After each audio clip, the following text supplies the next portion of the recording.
Number one, to get rich, you have to be making money while you're asleep.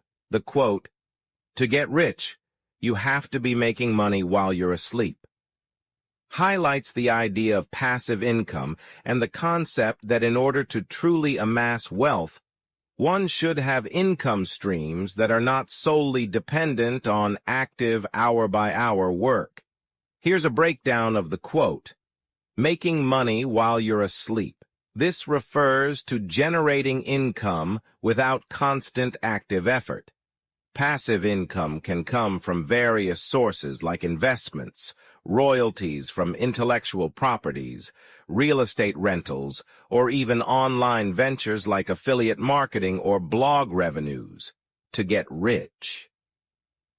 The quote implies that true wealth accumulation happens when you're not trading time for money, as in traditional 9-to-5 jobs. While such jobs can offer a stable income, they often limit the potential for exponential growth in personal wealth. Number two, spend wisely in life.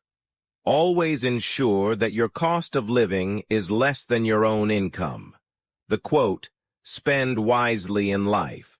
Always ensure that your cost of living is less than your own income, emphasizes prudent financial management and living within one's means. Here's a breakdown. Spend wisely in life. This encourages thoughtful and responsible spending habits. Instead of making impulsive or unnecessary purchases, one should consider the value and necessity of each expenditure. It's a call to be intentional with how you use your money. Always ensure that your cost of living is less than your own income. This part of the quote underscores the importance of living within, or preferably below, one's means. If you consistently spend more than you earn, you'll accumulate debt, which can lead to financial instability and stress.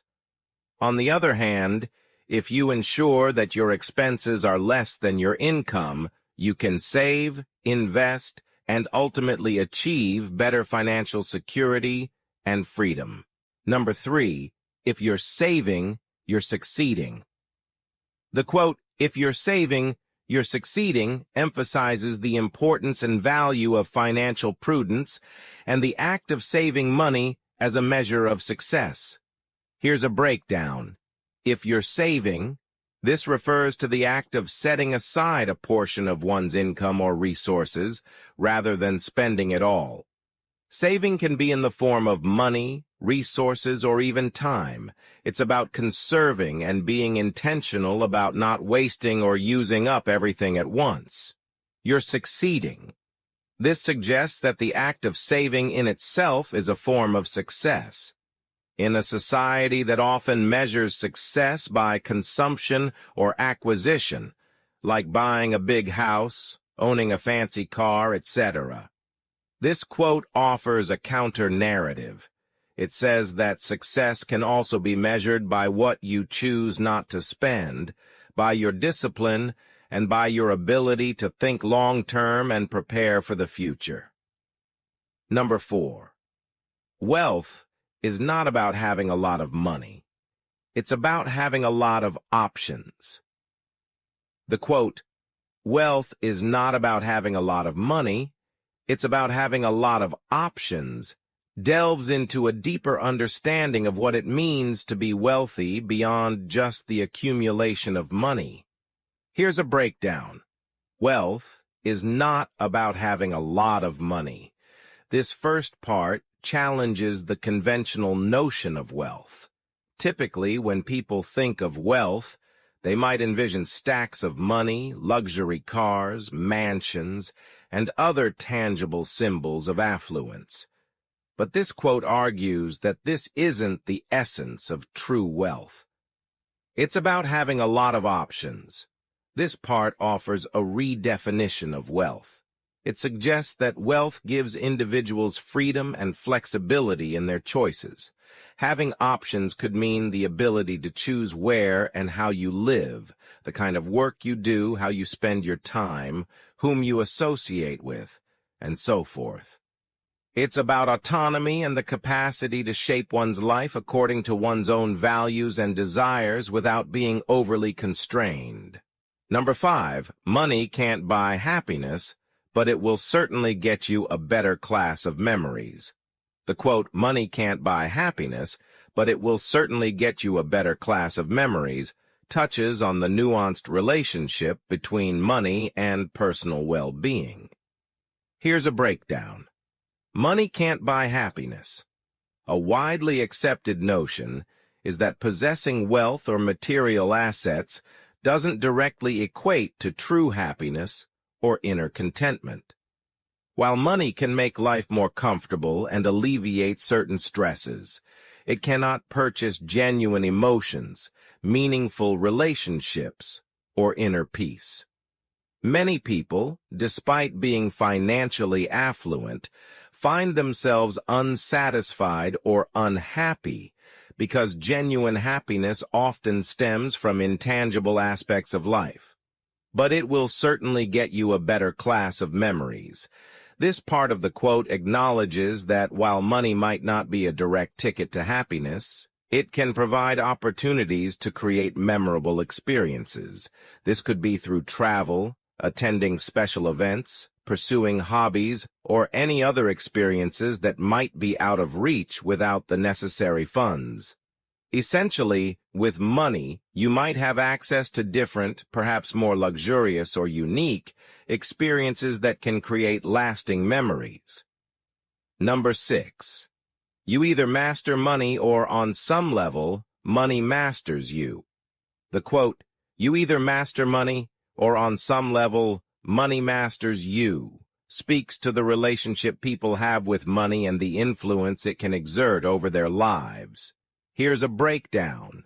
You either master money. This suggests that one can learn to control and manage their finances effectively. Mastering money entails understanding its value, making informed financial decisions, saving, investing, and using money as a tool to achieve goals without letting it control your actions or dictate your happiness.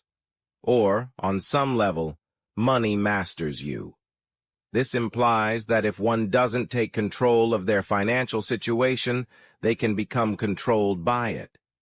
This control can manifest in various ways, such as accumulating debt, living paycheck to paycheck, making decisions based solely on financial gains, or constantly worrying about finances. When money masters an individual, they may find themselves making choices not because they want to, but because they feel they have to due to financial pressures. Number 7. Annual income £20, annual expenditure 19.6, result happiness.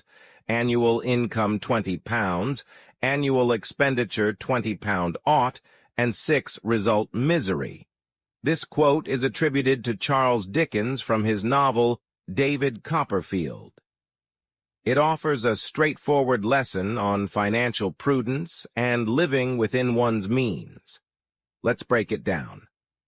Annual income £20, annual expenditure 19.6, result happiness. This portion of the quote describes a situation where someone's annual income is £20, but they only spend £19 and 6 shillings. Since the expenditure is less than the income, the person is living within their means and potentially saving a little.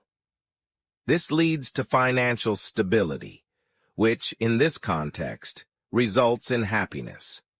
Annual income £20, annual expenditure £20 ought, and 6 result misery.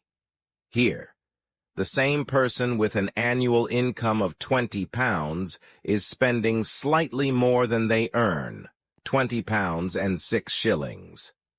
Spending more than what one earns leads to debt and financial strain, which is equated to misery in this quote.